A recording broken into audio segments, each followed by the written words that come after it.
L'OHL qui reprend la place de leader après la défaite du Standard à Anderlecht et bien plus encore, c'est dans LSL Rewind. Après une lourde défaite face au Standard de Liège, son grand rival pour le titre, Oud-Everley Louvain ne pouvait pas se permettre un faux pas lors de son déplacement au Sporting de Charleroi. Dès le quart d'heure de jeu, Aurélie Reinders, titulaire pour la première fois de la saison en championnat, profite d'une sortie approximative de Young pour ouvrir le score, c'est 0-1. Quelques instants plus tard, la gardienne Carolo, elle aussi alignée pour la première fois, manque à nouveau sa sortie, mais elle est sauvée de justesse par Dilara. Il faut attendre la demi-heure de jeu pour voir Charleroi se montrer dangereux, avec la frappe de Fetti, écartée en 2 temps par Ril Pérez, la gardienne espagnole d'OHL. Les louvanistes reprennent les devants et continuent de pousser pour doubler leur avance avant la pause, mais De Troyer perd son face-à-face avec le dernier rempart des Zébrettes. La première opportunité de la deuxième mi-temps est pour Charleroi. Fetti distille un excellent centre en direction de Jadoul, mais Vivkind intervient brillamment. OHL réagit dans la foulée, Kuiper s'envoie un long ballon dans les pieds de Reinders, son centre est dévié par le vent et surprend Young, c'est 0-2, les louvanistes font le break.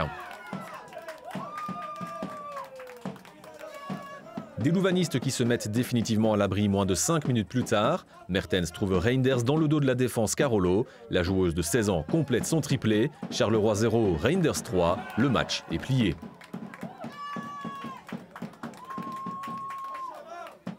Les dernières tentatives de Zommers et de Kuipers ne changeront rien au résultat final. OHL s'impose à Charleroi, sans briller malgré le score. Les louvanistes devront montrer un visage plus conquérant lors du prochain match face à Genk pour entamer les playoffs avec sérénité. On prend 6 sur 12, ce qui n'est pas assez pour nous, ça je crois c'est fait. Mais si on regarde aujourd'hui, je sais être content d'avoir marqué 3 fois, de prendre un clean sheet, mais tout le reste c'était pas bon, on doit être honnête aussi. Vous vouliez justement faire souffler quelques joueuses qui avaient joué avec leur équipe nationale cette semaine? Ouais, les deux en fait, c'est pas que ça, mais c'est aussi un peu un signal. Si tu vois qu'on perd contre le Standard, on perd contre le Sporting, mais on fait les mêmes erreurs, c'est peut-être aussi un peu temps de montrer à certaines filles qu'il y a aussi des autres joueuses qui savent jouer. On avait essayé de mettre en place quelque chose avec un double rideau défensif. On savait qu'elles occupaient bien la largeur. Tous les buts qu'elles marquent, c'est principalement sur les flancs, donc on voulait contrer justement et bloquer ces flancs. Chose qui n'avait pas trop mal fonctionné. D'ailleurs, la première occasion, la plus franche, elle est pour nous. Si on la met au fond, moi, je pense peut-être que déjà le match est différent. Mais bon, voilà, on doit encore faire preuve d'efficacité et montrer de la maturité dans ce genre de match. Samedi soir, Anderlecht accueillait le Standard dans le Classico de la Lotto Super League. Après seulement 5 minutes de jeu, Laure Jacobs se montrait déjà dangereuse avec une belle frappe juste au-dessus du but. Le début de match est plutôt équilibré, mais après 10 minutes de jeu, Wan Bloom reprend un centre de Bouabadi et donne l'avantage à Anderlecht. Le Standard relève directement la tête. À la 25e minute de jeu, Toloba lance Barrett qui trompe Maya Sari et permet à son équipe d'égaliser. Un but partout, c'est également le score à la pause. Au retour des vestiaires, Anderlecht n'a pas le temps de s'ennuyer. Toloba alerte Maya Sari qui dévie la frappe sur la barre. 1 minute plus tard, c'est Barrett qui peut se montrer dangereuse, mais l'occasion est à nouveau arrêtée. Le jeu très offensif du Standard porte finalement ses fruits. Toloba est à l'assist et Font ne se fait pas prier pour donner l'avantage aux Liégeoises. C'est 1-2 après 55 minutes de jeu.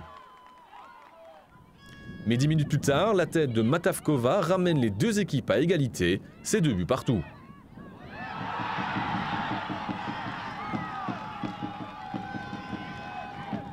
Un corner anderlechtois sème alors la panique dans le rectangle du Standard. Les Rouges n'arrivent pas à dégager le ballon. Ouzraoui est au rebond et passe tout proche d'inscrire le 3-2. Le dernier mot est pour Toloba, sur la ligne. Les remplaçantes Waynans et Ouzraoui se lancent à l'assaut du but liégeois dans les derniers instants. Waynans et Ouzraoui qui scellent l'issue de la rencontre. Un changement gagnant pour Anderlecht qui s'impose 3-2. Le Standard peut être déçu de rentrer à Liège les mains vides après avoir livré une bonne prestation. Ik denk gewoon dat we 3 makkelijke golen slikken, wat eigenlijk te vermijden is. En ik denk gewoon als wij efficiënter zijn in de box, dat wij nog 2 extra golen maken en dan maken we het makkelijker voor onszelf. Maar kijk, we waren vandaag niet efficiënt genoeg en of het nu terecht is of niet, de Anderlecht wint vandaag, dan laat ik bepalen aan de mensen die hier waren vandaag. C'est un match compliqué, mais c'est un classico. Hein. On sait très bien que les matchs contre Standard, ils sont toujours comme ça. Il y a beaucoup d'agressivité, beaucoup de duels, beaucoup de football aussi. Je pense qu'aujourd'hui, les supporters, ils ont vu un beau football, un beau match.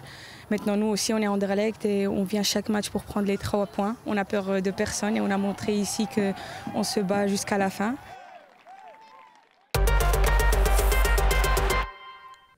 Après 2 matchs délicats, le club wayélé cherchait à retrouver le goût de la victoire. Avec le Racing Genk, c'est un adversaire coriace mais très jeune qui se dressait sur la route des Brugeoises. Pourtant, ce sont bien les Limbourgeoises qui entament le mieux cette rencontre. Duisters récupère un bon centre de De Meester, mais frappe à côté du ballon. Les Blauwenzwart sont en difficulté. Tison intercepte la passe de Gielen et part en contre-attaque. Van Zer lance bien Van der Sanden au second poteau, mais l'attaquante limbourgeoise se heurte à Convent et rate une occasion en or d'ouvrir le score.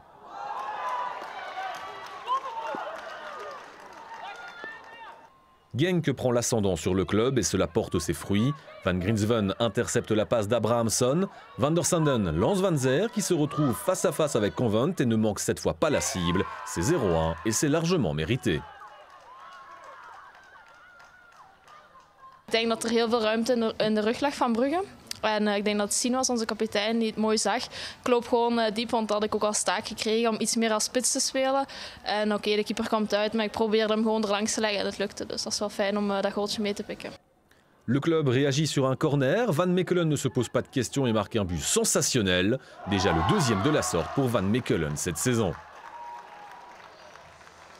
Als je de eerste helft ziet, hadden we heel goed voor elkaar.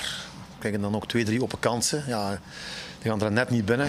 En ja, dan scoren we wel 1-0 en dan maken ze 1-1. Dan hadden we het iets moeilijker. Maar het is ook een super jonge groep. Hè. En dat was ook voor mij heel belangrijk. Hoe gaan we daarmee om? Hè? Ik kreeg een tegenslag. Het heeft ongeveer een minuut of 10 geduurd en we hebben het er terug overheen. En dat vind ik vandaag een heel groot pluspunt van deze groep. Au retour des vestiaires, c'est le club qui se procure les plus belles occasions. Abrahamson prolonge le corner de Van Mechelen, mais la tête de Boutiebi est repoussée. Abrahamson voit aussi sa tentative être repoussée sur la ligne. Les corners de Van Mechelen sont une arme redoutable. Le ballon surmonte de peu Gielen, mais atterrit sur la tête de la malheureuse Van Grinsven qui trompe sa propre gardienne. 2-1 pour les Brugeoises. En fin de rencontre, Genk parvient à déjouer la pression du club. Convent saute plus haut que Duisters et repousse le centre. Mais les têtes de Tison puis de Duisters envoient le ballon au fond des filets. Genk arrache ainsi un point mérité et reste dans le sillage du club wayélé. De eerste helft was moeilijker, denk ik, om in de wedstrijd te komen. Ze kwamen een paar keer heel gevaarlijk uit, Genk. We komen op voorsprong en dan krijgen we toch een oplettendheid van ons in onze organisatie. Maar de tweede helft hebben we wel het initiatief genomen, kwamen er ook heel wat kansen. En hadden wij wat meer de overhand. Uiteindelijk een 2-2 gelijkspel, maar ik denk over de hele wedstrijd gezien moeten we zeggen dat dit wel fair is. C'est un KV Malines en mauvaise forme qui recevait Gand. Dans les 10 premières minutes, les deux équipes ont peu d'espace et c'est Bostales qui alerte une première fois la défense locale.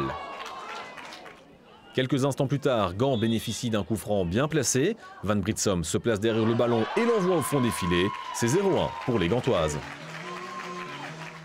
Des Gantoises qui sont les plus dangereuses sur le terrain. Après quelques possibilités, la défense malinoise offre le ballon sur un plateau à Bostales, qui ne se fait pas prier pour porter le score 2-0 après 20 minutes de jeu. Malines essaie d'amener le danger sur corner. Le centre de Janssens est parfait et finit sa course au fond des filets. Mais Maas a été gêné par Cordier en position de hors-jeu. La fête a été de courte durée pour les Malinoises. Sur l'action suivante, Bodewens ne parvient pas à reprendre le coup franc de Van Mingerhout. Au repos, le score est de 0-2.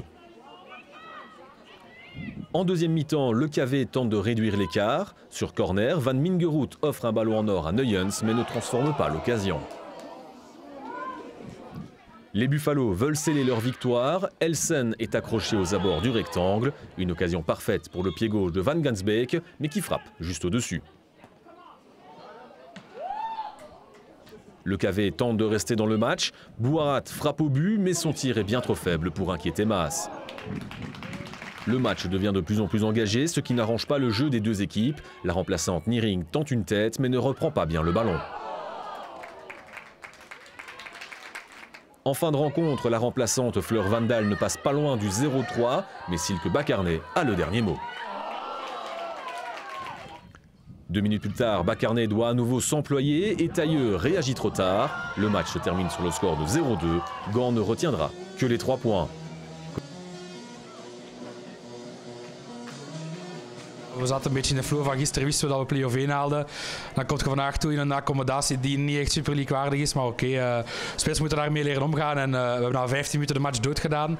En dan was het eigenlijk uitkijken naar minuut 90. En vanavond gaan we het een beetje vieren met de ploeg. Côté malinois, le cœur n'était pas à la fête après avoir appris vendredi que la direction ne demanderait pas la licence pour la saison prochaine. Alles was in orde voor de licentie. Ik denk dat het vrouwenbestuur enorm hard heeft gewerkt al de voorbije jaren en dat nu heeft verder gezet. Maar toch besluit het mannenbestuur om de stekker eruit te trekken en niet mee te gaan in het verhaal. Dat we allemaal aangeslagen zijn van wat we de voorbije uren of dagen hebben gehoord en meegemaakt. Dat is iets waar je eigenlijk totaal niet op bent voorbereid. Dat is iets wat voor de wedstrijd ook speelde. Daar is ook zeker een gesprek voor aangegaan. Wat absoluut totaal niet de juiste timing is. Maar het is nu realiteit. We hebben het aangepakt. En ons doel was om toch zoveel mogelijk antwoord te geven op het veld vandaag. Le KV a tout de même tenté de garder la face dans cette rencontre. We stonden ook goed als ploeg. Wij brachten de nodige druk. We zetten hen goed vast. We brachten ook mooi spel. Natuurlijk, we hebben niet kunnen scoren. En inderdaad, de 2 tegendoelpunten, de fout aan de 16 was niet echt nodig. En de tweede was op een presenteerblaadje natuurlijk. Dat zijn fouten die er niet gemaakt mogen worden. Maar ja, dat gebeurt in het voetbal. Maar daar moet je iets kunnen tegenoverzetten. En dat hebben we wel gedaan, vind ik. We hebben de strijd gebracht en wat we willen brengen. En ik denk dat dat belangrijk is voor de komende weken. Om dat te blijven brengen voor hun toekomst. Le White Star Woluwe avait décidé la semaine dernière de mettre un terme à son aventure en Lotto Super League la saison prochaine, mais les joueuses avaient à cœur de montrer leur meilleur visage lors de la réception de Zulte Waregem vendredi soir. Elles ont entamé la rencontre avec enthousiasme et sont les premières à tirer au but, mais la frappe de Geisbrechts finit dans les gants de Seinav. Zulte Waregem semble absent des débats. Vervaak reprend un coup franc court de Van den Abel, mais voit sa frappe filer à côté. Woluwe se montre à nouveau dangereux. Weerdbroek ne parvient pas à reprendre le centre de Vertonk et Geisbrechts manque également l'occasion de faire la différence. Zulte Waregem se procure une dernière occasion juste avant la pause, mais le fer place à côté. Les deux équipes rentrent au vestiaire sur ce score nul et vierge. Les Sevets remontent sur le terrain avec de meilleures intentions, mais la tentative de Bogu est absolument sans danger. À l'heure de jeu, c'est à nouveau Woluwe qui se montre le plus dangereux. Tout juste monté au jeu, Carlier envoie le ballon au-dessus du but. Nouvelle occasion créée par Weerdbroek qui trouve Mailleux, mais elle pêche elle aussi à la conclusion.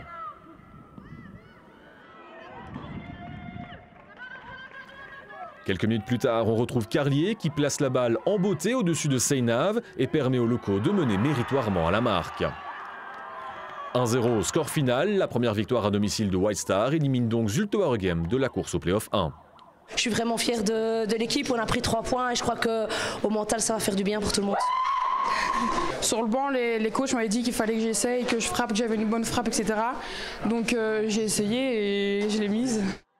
Ik denk dat we naar hier gekomen zijn met één doel, namelijk een goede prestatie neerzetten. En dat is niet gelukt vandaag, dus we moeten zeer ontgoocheld zijn in de prestatie die we vandaag afgeleverd hebben. Ik denk als je het 90 minuten zo'n prestatie levert, dat je niet anders verdient dan te verliezen hier. Ik denk dat we het aan onszelf te wijten hebben. Chapeau voor Woluwe, die waren meer een team vandaag dan dat wij waren.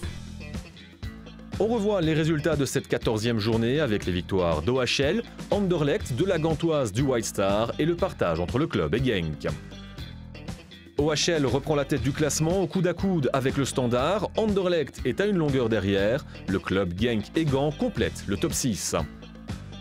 Place à la dernière journée de la phase classique ce week-end, Zulte Waregem Anderlecht sera à suivre en direct samedi à 13h30 sur Eleven Pro League. Pour le reste, rendez-vous dans LSL Rewind lundi prochain.